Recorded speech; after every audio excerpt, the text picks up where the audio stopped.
You give a collection of wood logs to the multi-talented genius Leonardo da Vinci, and in a few minutes, he will assemble a bridge from them.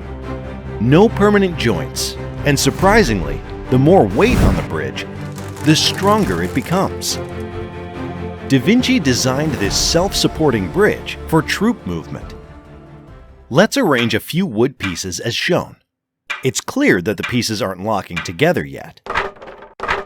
Now comes the magic. Take one more pair of wood pieces and insert them between the brown logs. Here, the pieces have achieved interlocking. By repeating this on the other side, we've created the smallest Da Vinci bridge possible. This bridge can support weight. Now you might wonder, what happens when I press the brown piece in the center downward? This might seem like it would create a gap and loosen the brown piece, but that's not what happens. When you press the central piece, these green-colored pieces transfer the force to the brown pieces below. This causes the side green pieces to press down, creating a friction lock with the central brown log. This effect occurs wherever you apply force. The more force applied, the stronger the friction lock. Da Vinci's thought process is pure genius, right? If you want to make the bridge longer, you can continue with the same assembly process. We were able to assemble a Da Vinci bridge in less than 10 minutes.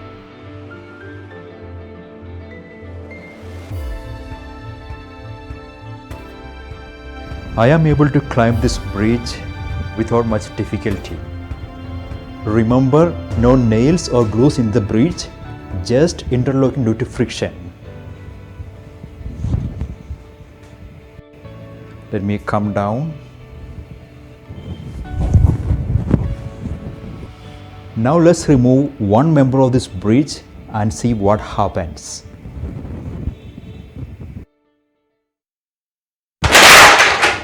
That was a sudden collapse. This experiment proves that every element of the Da Vinci bridge plays an equal role in keeping it strong. No over-design. Here's an interesting question. What happens if we keep assembling Da Vinci's bridge for a few more steps? As shown in this animation, it forms a perfect circle. The bridge we saw earlier was actually a segment of that circle.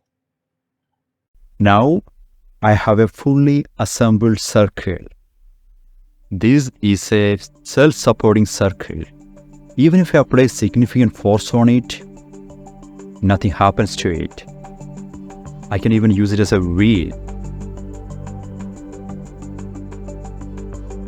But just remove one member from it.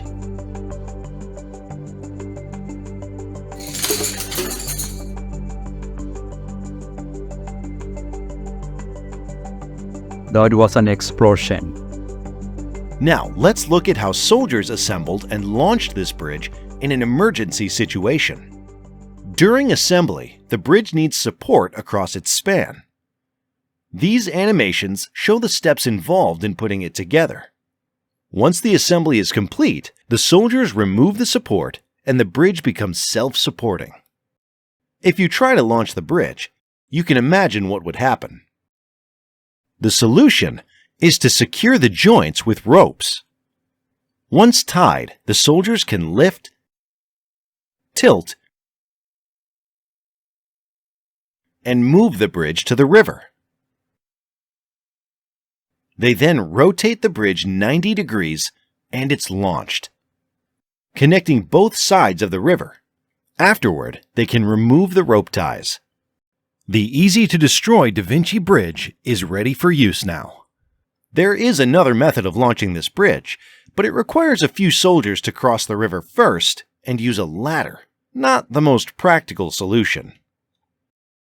The biggest advantage of this bridge isn't just its easy assembly, but also its quick disassembly.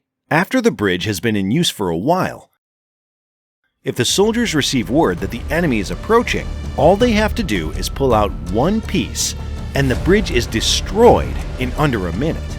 Despite being easy to assemble and sturdy, why isn't Da Vinci's self-supporting bridge used today? Nowadays, Bailey bridges are commonly used for temporary purposes. The Bailey Bridge has a modular design and was invented during World War II by British engineer Donald Bailey.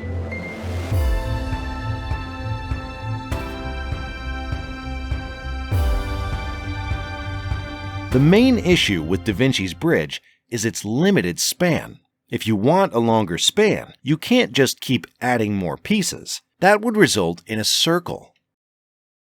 The only way to extend it is by lengthening the individual pieces, essentially scaling up the entire bridge.